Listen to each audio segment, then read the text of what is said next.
How's it going, y'all? Welcome back to the pregame show. I am your host, Owen Manning. It's a beautiful Wednesday out here in the Commonwealth. Wednesday, March the 1st it is. And so without further ado, let's go ahead and get into the college basketball action we got for y'all today.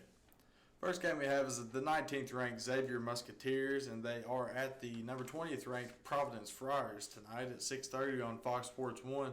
Providence is favored by 3.5 points in that matchup as of this morning, and that game is being played at Amica Mutual Pavilion in Providence, Rhode Island, which holds 12,410 fans. For the away team in that matchup, Xavier is 21-8 on the season, 13-5 in the Big East, tied for second place in the Big East, and they're coached by Sean Miller and led in scoring by guard Solly Bone, averaging 16.5 points per game, and forward Zach Fremantle, averaging 15.2 points per game and 8.1 rebounds per game. For the Friars, they are 21-8 on the season, also 13-5, tied for second with Xavier in the Big East, and they're coached by Ed Cooley and led in scoring by forward Bryce Hopkins, averaging 16.4 points per game and 8.8 rebounds per game. Also, forward Ed Croswell is averaging 13.3 points per game and 7.4 rebounds per game. This is a big game in the Big East, as it is for sole second place in the Big East. So you know it's an important game. Tensions are probably going to be high in the arena, and you're ought to get a good ball game out of it tonight there on Fox Sports 1. I do like Providence 3.5. You know, they're the home team. It's a conference game. It means a lot whenever it comes to seeding the conference tournament and stuff. So I think the home team's going to have the advantage there, and I think they're going to cover the spread.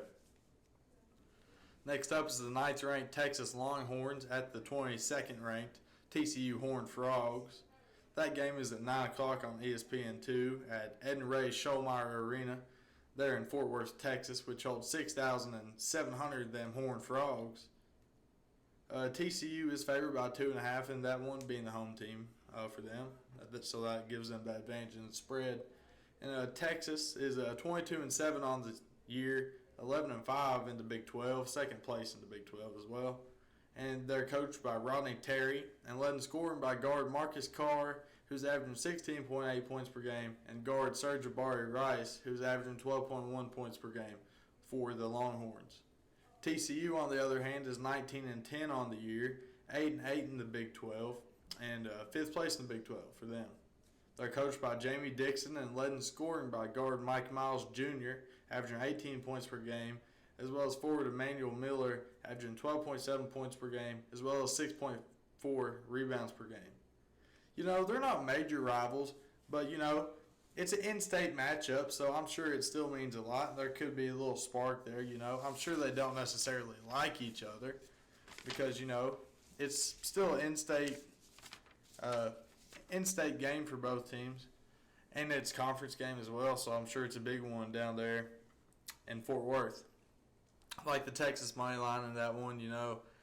I think TCU, with having Mike Miles back, they're a completely different ball team. But I think Texas, they could possibly be legit, could be a Final Four contender. We'll just have to see what happens down the stretch. But I think Texas is a pretty quality ball team, and they've got it all put together at the moment. Now for our Big Blue segment. The Vanderbilt Commodores are traveling to Lexington tonight to take on the newly 23rd ranked Kentucky Wildcats. That game is at 7 o'clock on SEC Network. And of course it's in Rupp Arena, Lexington, Kentucky, which houses 20,500 Wildcat fans. Kentucky is favored by 10 points from the folks in Vegas. And Kentucky in this one is they're 20-9 on the year. 11-5 in the SEC, third place in the SEC, and guaranteed a bye in the SEC tournament with a win, so that'd be huge. Go ahead and get us on to Friday. You know, don't have to worry about the game down in Fayetteville or anything on Saturday. Just go ahead and lock in your bye tonight. Obviously coached by Coach John Calipari. And tonight is senior night, being the last home game for the Cats, so our seniors, scorers, and significant rebounders.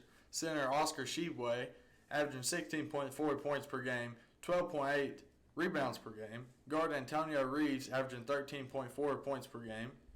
Forward Jacob Toppin, averaging 12.1 points per game as well as 6.8 rebounds per game.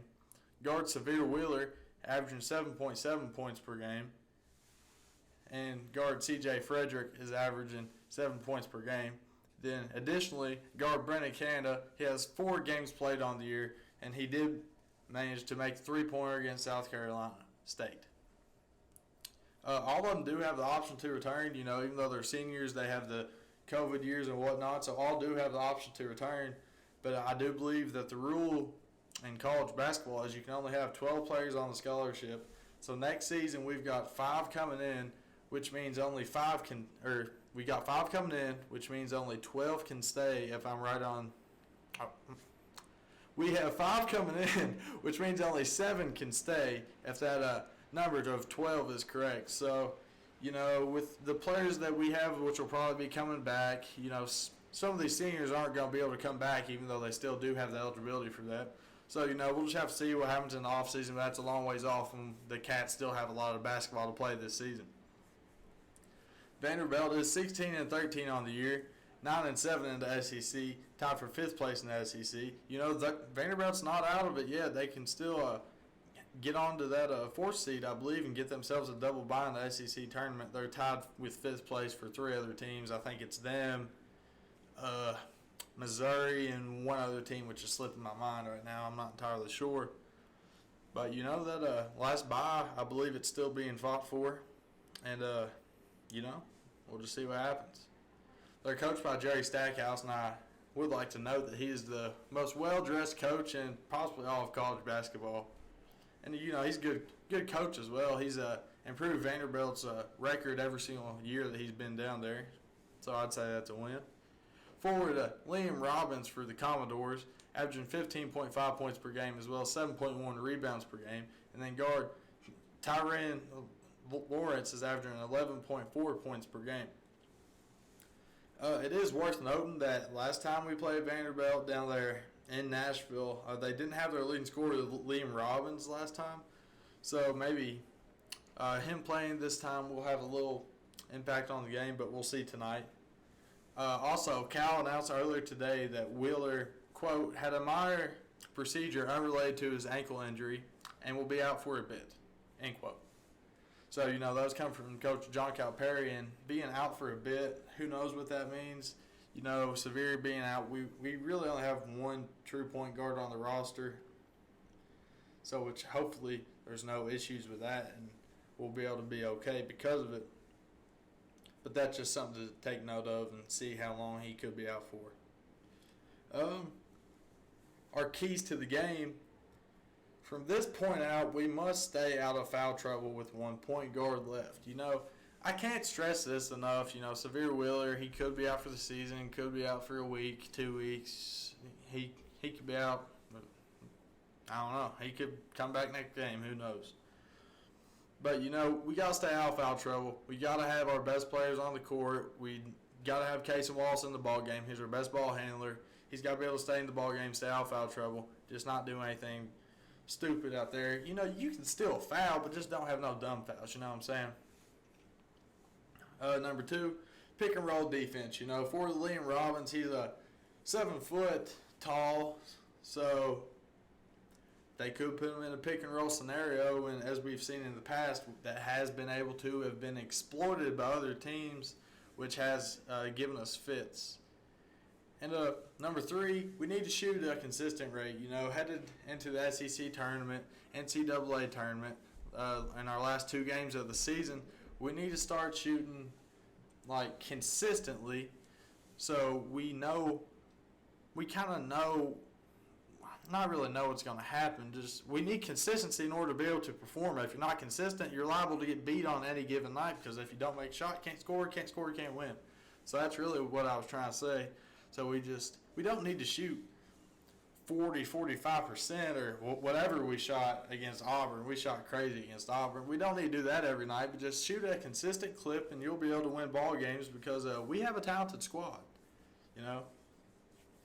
And another thing that we need to do and just emphasize, we just need to keep on pace throughout the remainder of the season. we started out, we were looking pretty good, had a bad loss to South Carolina at home, and then, it seemed like we were down to the dumps.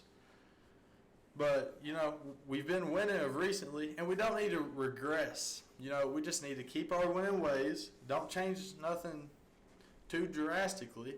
Just keep what we're doing and keep up that strong play, tonight, into Fayetteville on Saturday, into Nashville the next weekend, and then into the NCAA tournament the next week. It's really pretty simple stuff, honestly. So, anyways, I like the Cats by 10 tonight. And I'd also like to give a shout out to my boys from back home. The Fleming County Panthers high school basketball team's got a big game tonight at 8 o'clock at LST Johnson Arena in Moorhead, Kentucky. And the 16th region basketball taking on the Russell Flatwoods Red Devils. So, anyways, y'all, that's all I got for y'all. And I'll catch you later. See you.